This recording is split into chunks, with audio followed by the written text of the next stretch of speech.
Hi, I'm Dominic Patton. We're just days away from the 69th annual Primetime Emmys, and everyone is now in the final stretch. Who will be the winners on Sunday? I'm joined by, of course, the amazing Pete Hammond, our awards columnist deluxe. All right, let's just cut to it. Who's going to win Best Drama? Well, Best Drama Series is really interesting this year because you have 5 first-season series. This is unprecedented in Emmy history, so we're in uncharted territory there. And no Game of Thrones. And no Game of Thrones. The two-time big winner is gone. And then we have 2 shows that have been nominated previously, but neither one. And that is Better Call Saul and House of Cards in its 5th year. I don't think it's going to win. You know what the funny thing is? It was a really, really great season for House of Cards this year, and Kevin Kevin really deserves a win here. Yeah. But you know what? You're right. It isn't going to happen. No.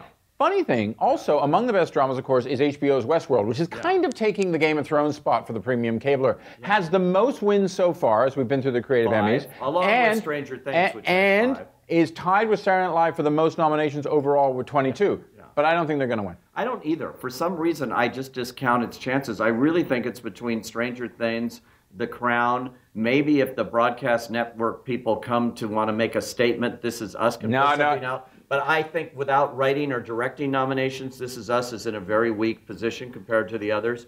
Stranger Things is a show I think is very innovative. Netflix hasn't won this category yet, but they may very well, because I think the 2 favorites going in are both Netflix shows. The Crown, of course, has been a winner before, has done cleaned up at the Golden Globes, cleaned up at the Emmys. Well, it did very well at the Creative Emmys, though, actually. Yes. But here's the thing: is I think that you're a little off on that. I think this is an old school Emmys. I think it's going to be The Crown because it's a great linen suit, masterpiece theater-y type thing, and the Emmys love a good Brit pick, right? Yeah, sure they do. The second thing is Downton Abbey won so many Emmys. The second thing is like 0.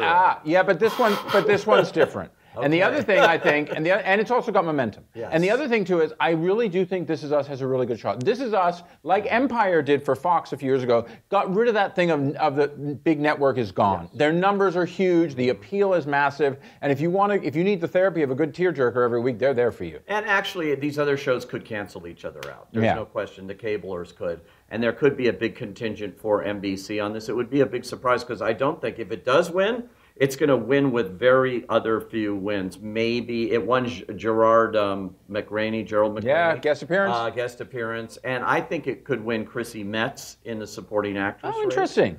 Interesting. Yeah. But it doesn't have anything else that I think is going to come through. So for it to win Drama Series would be a big surprise at the end of the night, where these other shows have racked up more awards. Well, we might see Hurricane This Is Us. Now let's quickly move on to comedy. I mean, I think in comedy, pretty much a lot of people are saying Atlanta's going to take this one. Do you think who do you think could be the dark horse if it wasn't Atlanta? Well, I don't think Atlanta is going to win this. I think it's going to be Veep, because Veep has won the previous 2 years. It had a very good season, as it always does. A great season. It's a very political year. They make a statement. People look at stuff that makes them laugh, too. I don't think that Atlanta is that screamingly funny.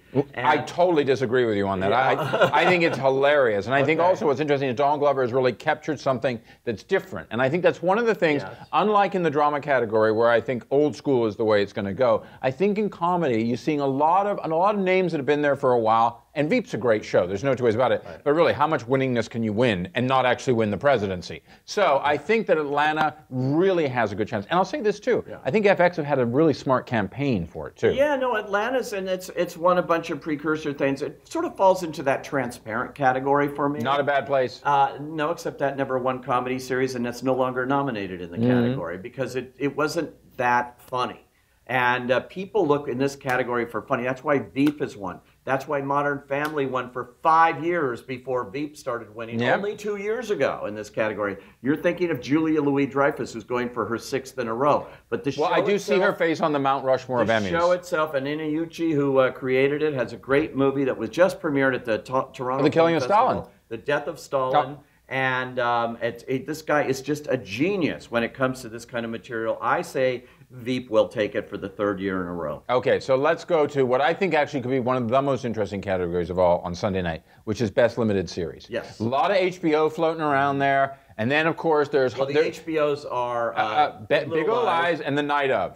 Now, I think The Night Of... I think The Night Of is actually going to fall prey to that terrible thing of scheduling, which is... It came out last summer, and as excellent as it was, and I loved it, I just feel like people forget. It's like when you bring a film out in January for the next year's Oscars. No, you don't. That's where I think, for instance, Nolan was brilliant with Dunkirk. He just brought it out in the summer, dropped it in the middle of box peppers. Everyone who was a serious moviegoer saw it. Riz Ahmed, I think, has a shot at upsetting Robert De Niro in the lead actor in a limited series. That would be amazing. But, that would be amazing. I think he has a shot at that being the upset there, but I don't think the show. I think it's too far gone. Or maybe De Niro would do the thing like what was done back in the 60s when everyone thought Richard Burton was going to win the Oscar and he didn't, and whoever won, I can't remember, said to him, you should have got this, it belongs to you. Yes. Riz's performance was incredible. So, I think that sad to say, I don't think they're in the running for this. I really think Big Little Lies and Feud are where the action is. I do too. Fargo's admired and it's won there before. I don't think it's necessarily going to win again, but I loved Feud, as you know. I thought Feud was a terrific Well, you loved one particular episode more than the others, 1963 Oscars. I thought it was great, but I did like the 1963 episode 5. Yeah. But Big Little Lies was an extraordinary achievement. They took this thing, which could have been a pulpy miniseries, and turned it into something really interesting. And that really resonated with people of all stripes and of all generations. It was very surprising. And had that incredible cast. David E. Kelly wrote all of them. Jean-Marc Vallée directed all of them. It's unique among the other nominees in this category.